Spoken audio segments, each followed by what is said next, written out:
इसमें एक कम सत्य जो विष्णु खरेजी का लिखा हुआ है, ये हमने आपको इसमें एक कम सत्य, इसका सबसे पहले हमने विष्णु खरेजी का इसमें जीवन परिचय आपको बताया। जीवन परिचय में जीवन से संबंधित जीवन कृतियाँ और अन्य काव्यगत विशेषताएं आदि। तो इसमें एक कम का हमने आपको संकेत, संदर्भ, प्रसंग सहित इसकी व्याख्या आपको बताई। और अब इसमें हम दूसरा जो है उसके विषय में आपको बताते हैं। कवि ने जो दूसरा सत्य शीर्षक पर लिखा है, इसके विषय में। तो सत्य इसमें विशेष रूप से यहाँ पर उजागर हुआ है। इसमें हम आपको सत्य के विषय में बताते हैं। यहाँ पर जब हम सत्य के विषय में खोजते हैं तो उस समय यहाँ पर सबसे पहले हम आपको इसमें सत्य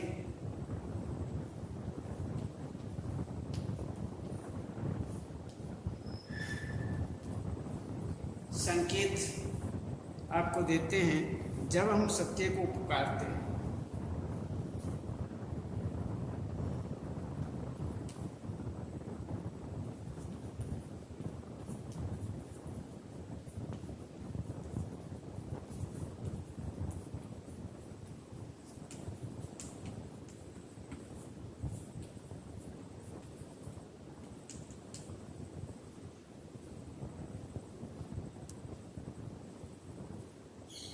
जब हम सत्य को पुकारते हैं, दूर तक भटक सकते हैं।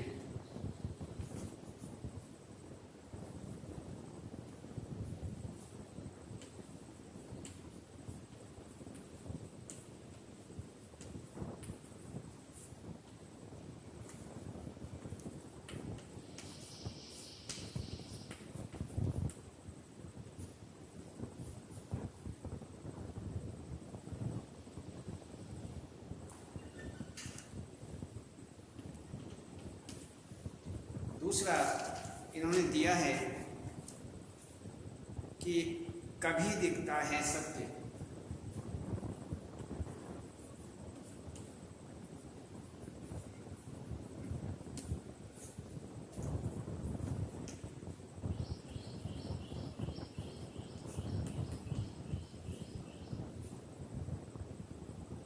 वे नहीं ठिठकते।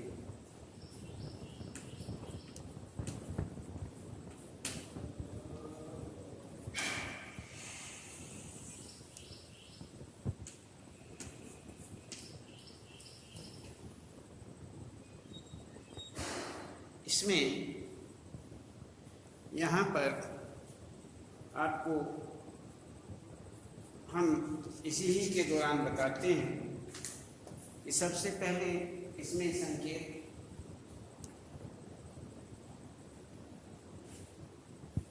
संदर्भ, प्रसंग,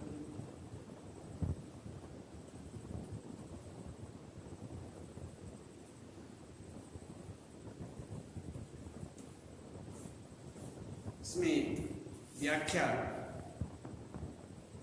और विशेष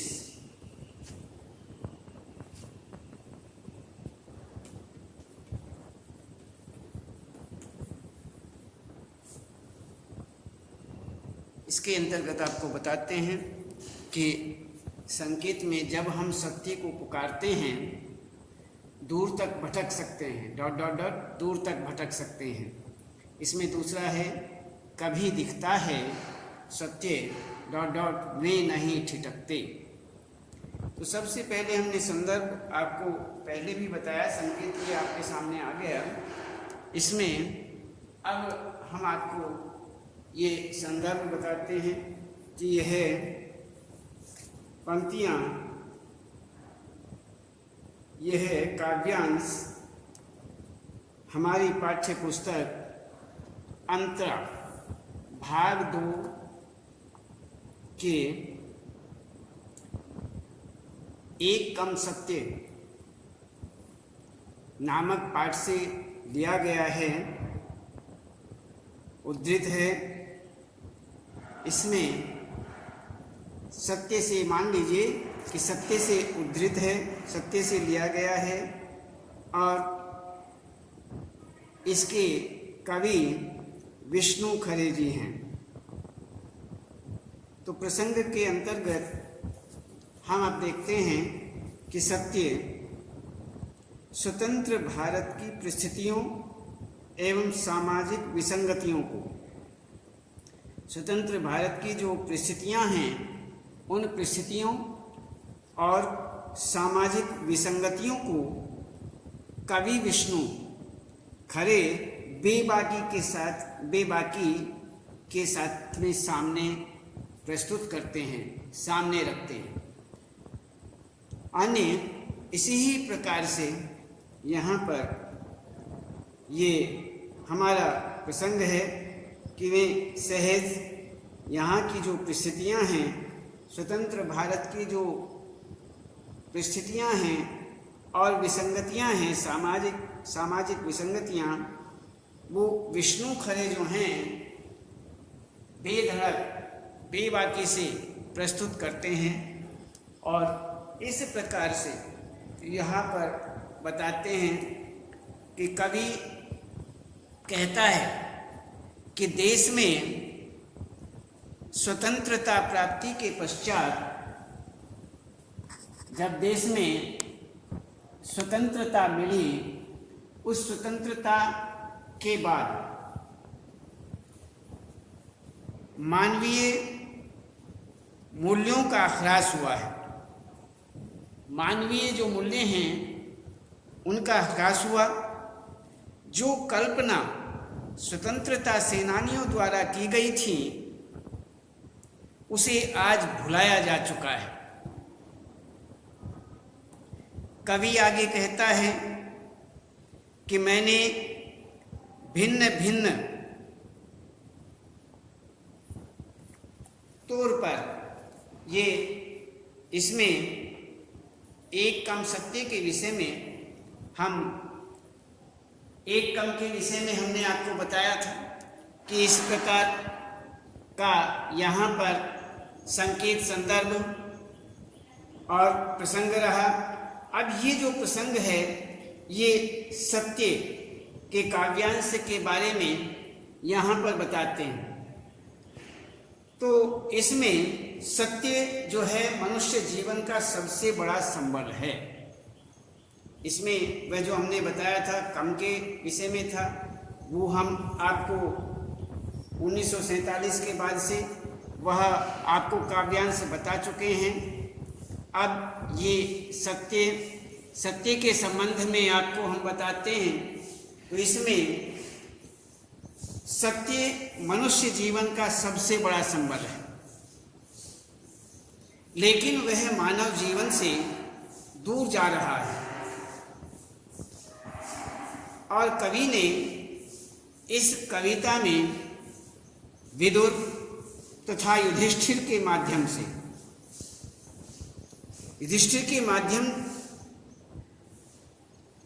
इसे दिखाने का प्रयास किया है। सत्य जो है वह मनुष्य जीवन का सबसे बड़ा संबल, लेकिन वह मानव जीवन से दूर जाता दिखाई दे रहा है। कवि इस कविता में विदुर तथा युधिष्ठिर के माध्यम से इसे दिखाने का प्रयास किया गया। वह इस माध्यम से इसे दिखा रहे हैं, बता रहे हैं। यहाँ पर कवि जो हैं वो कहते हैं कि मानव जीवन में सत्य का महत्व सर्वाधिक है। सत्य का जो महत्व है वो सर्वाधिक बताया गया कि यदि कोई श्रेष्ठ है, यदि किसी का महत्व है तो वह सत्य का है। तो मानव जीवन में सत्य का महत्व सर्वाधिक। अनेक महापुरुषों ने सत्य का पालन करके, अनेक महापुरुष हुए हैं, उन्होंने सत्य का पालन किया और सत्य का पालन करके अपने जीवन में सफलताएं प्राप्त की। उन्होंने जो भी सफलताएं अपने जीवन में प्राप्त की वह एक सत्य के आधार पर की, सत्य पर चल कर के की। इसी प्रकार आज के युग में असत्य के ऊपर सत्य की विजय होने की जगह सत्य का पलायन शुरू हो गया है। सत्य की विजय, असत्य के ऊपर सत्य की विजय के बजाय सत्य जो है इसका पलायन हो रहा है, सत्य नष्ट होता दिखाई दे रहा है। वह लोगों से बचना चाहता है। जो सत्य है वह सभी से बचने का प्रयास करता है, पलायन वाली स्थिति में दिखाई दे रहा है।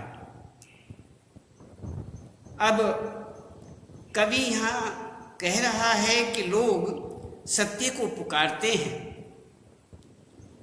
सत्य को पुकारते हैं, उन्हें अपने पास बुलाना चाहते हैं। सत्य को पुकारते हैं, सत्य को पास बुलाना चाहते हैं,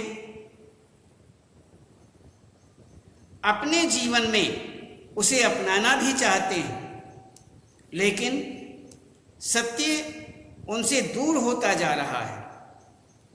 सत्य का पालन करने वाले युधिष्ठिर को भी एक बार कठिनाइयों का सामना करना पड़ा था। तो इसमें यही हुआ, जब हम सत्य को पुकारते हैं तो वह हमसे परे हटता जाता है।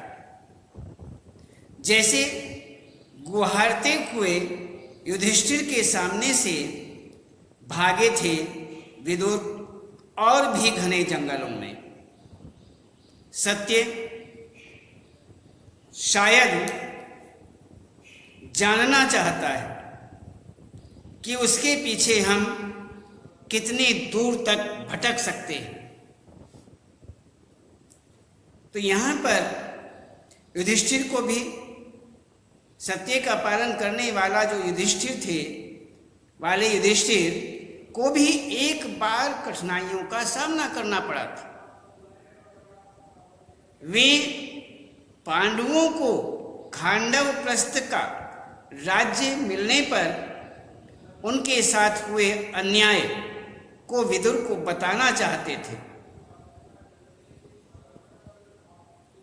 वह विदुर को यह अन्याय जो उनके साथ हुआ था, यह विदुर को बताना चाहते थे, लेकिन विदुर को मदद के लिए, वे विदुर की मदद के लिए पुकार रहे थे। विदुर को वे विशेष रूप से पुकार रहे थे कि उनकी मदद मिल जाए। तो इसमें किंतु विदुर सच्चाई का सामना नहीं कर पाने के कारण घने जंगलों में भागे जा रहे थे। वह सच्चाई का सामना करने में असमर्थ लग रहे थे, वह सत्य का सामना कर नहीं पा रहे थे। सच्चाई का सामना न करने के कारण वह जंगलों की ओर दौड़े जा रहे थे। उनका मन सत्य का साथ देने के लिए कचोट रहा था। यह तो सत्य है, कि वह सत्य का साथ देना चाहते थे।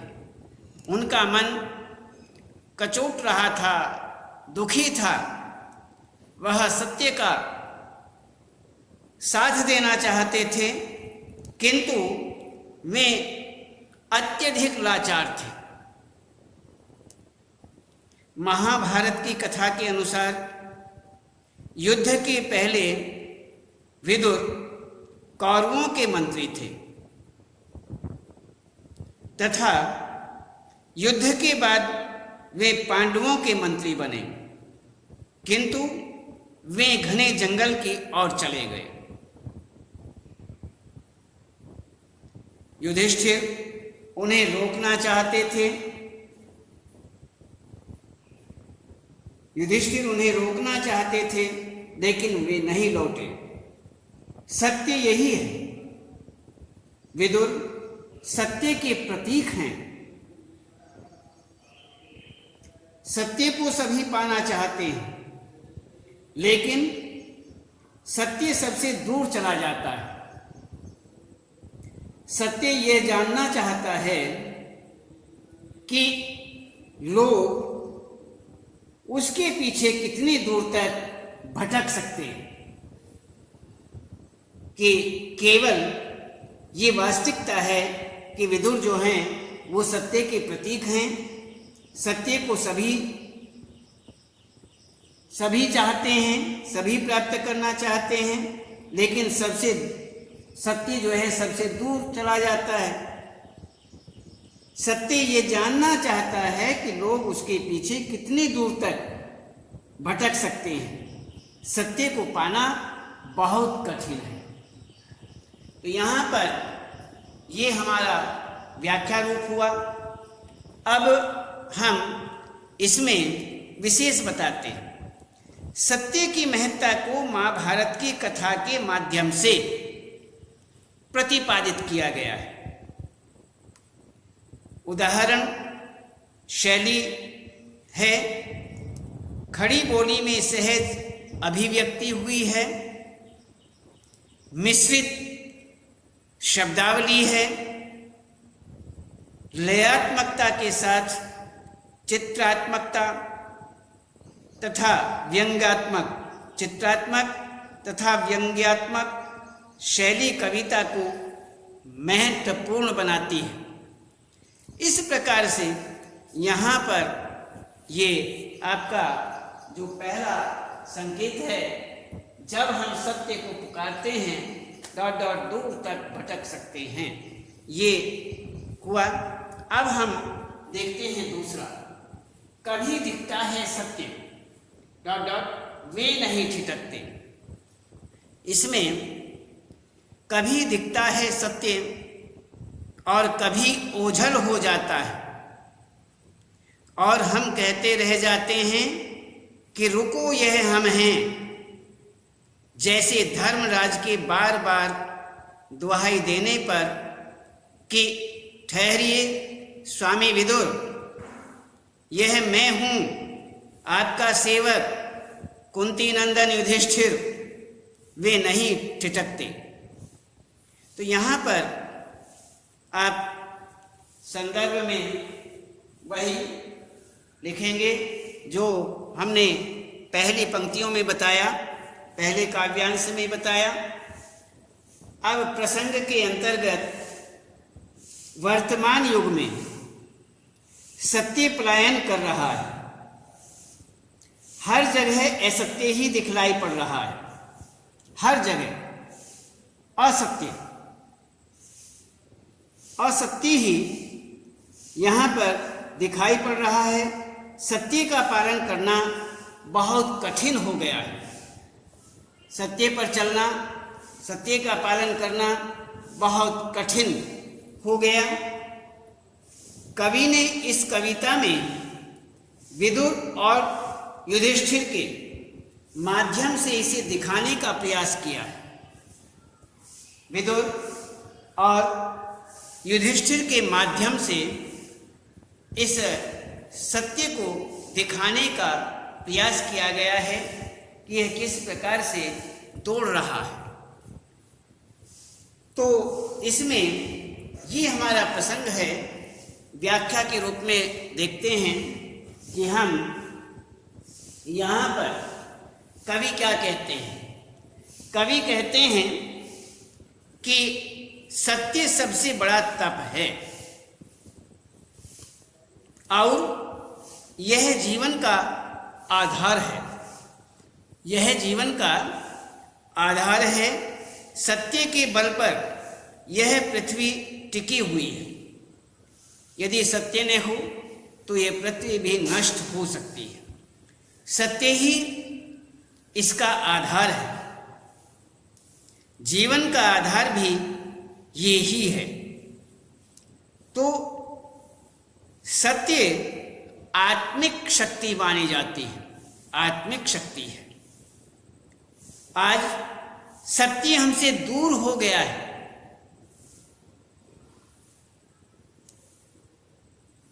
सत्य हमसे दूर हो गया है। इसमें उसकी पहचान कठिन हो गई है, क्योंकि सत्य कभी तो हमें दिखाई देता है और कभी हमारी आंखों से ओझल हो जाता है। कभी दिखता है सत्य और कभी ओझल हो जाता है और हम कह जाते हैं कि रुको यह हम हैं, जैसे धर्मराज के बार बार दुहाई देने पर। तो यहां पर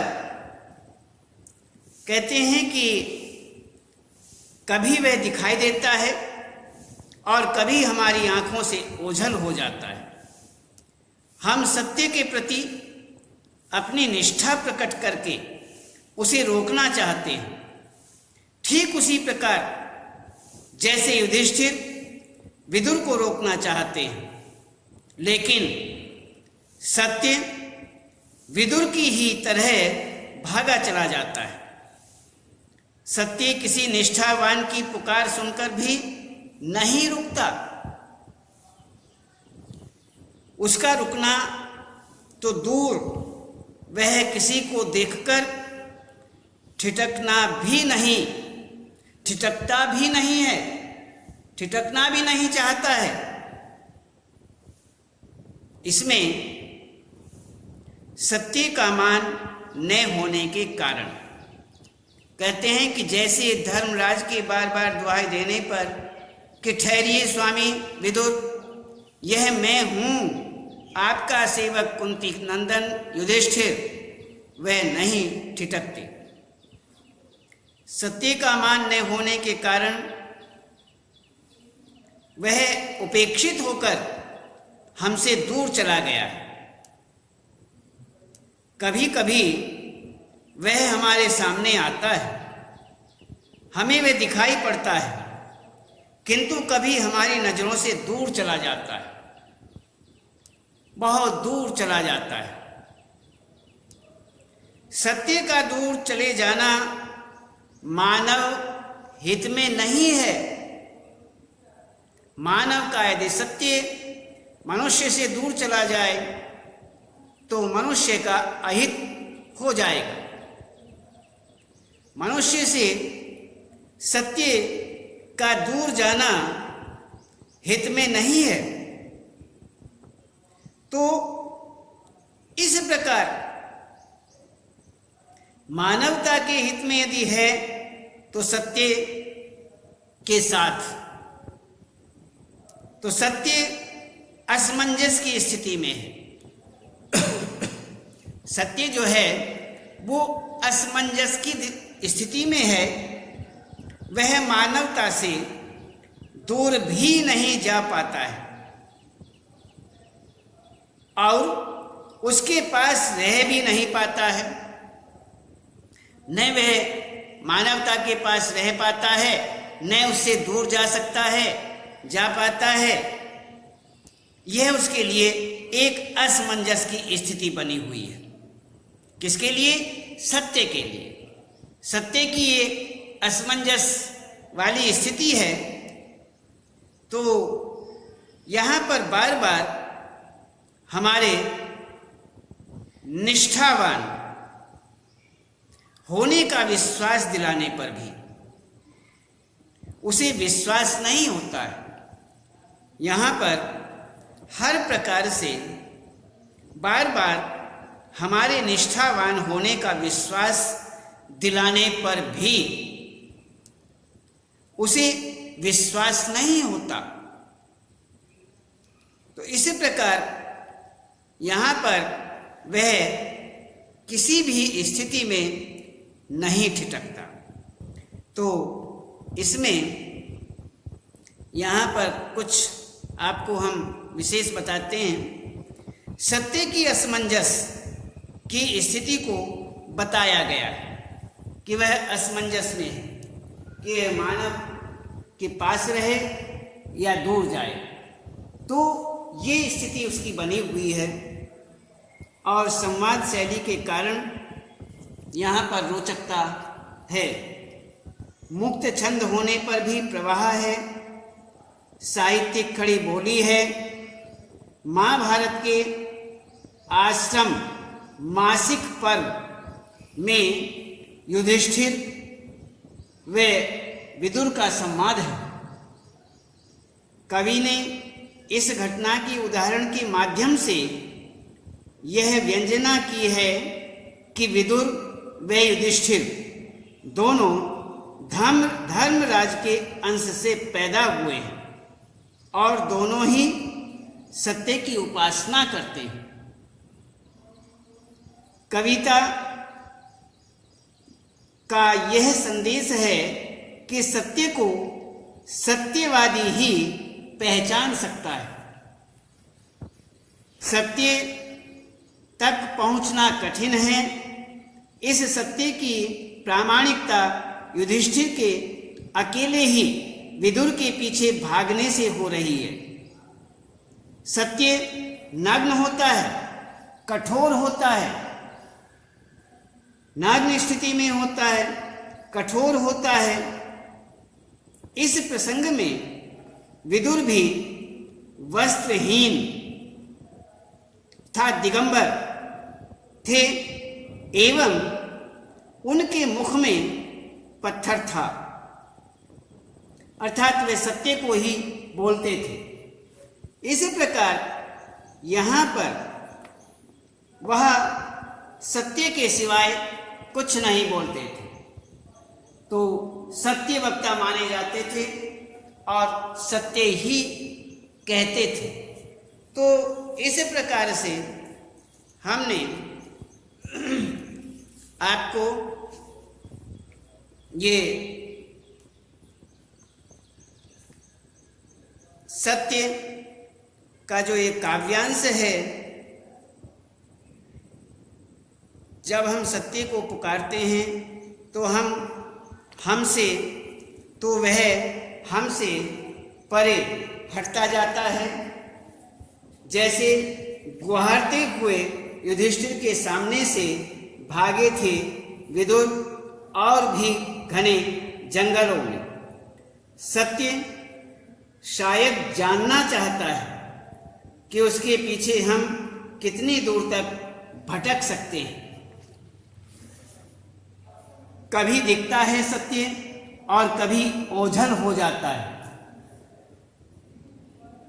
और हम कहते रह जाते हैं कि रुको, यह हम हैं। जैसे धर्मराज की बार बार दुहाई देने पर कि ठहरिए स्वामी विदुर, यह मैं हूँ, आपका सेवक कुंती नंदन युधिष्ठिर वे नहीं ठिठकते। तो इसी प्रकार से यहाँ पर वे हर प्रकार से कहते हैं, दुहाई देते हैं, लेकिन स्वामी विदुर जो हैं वो किसी भी प्रकार से रुकना नहीं चाहते हैं। तो यहाँ पर आपको हमने इस प्रकार से ये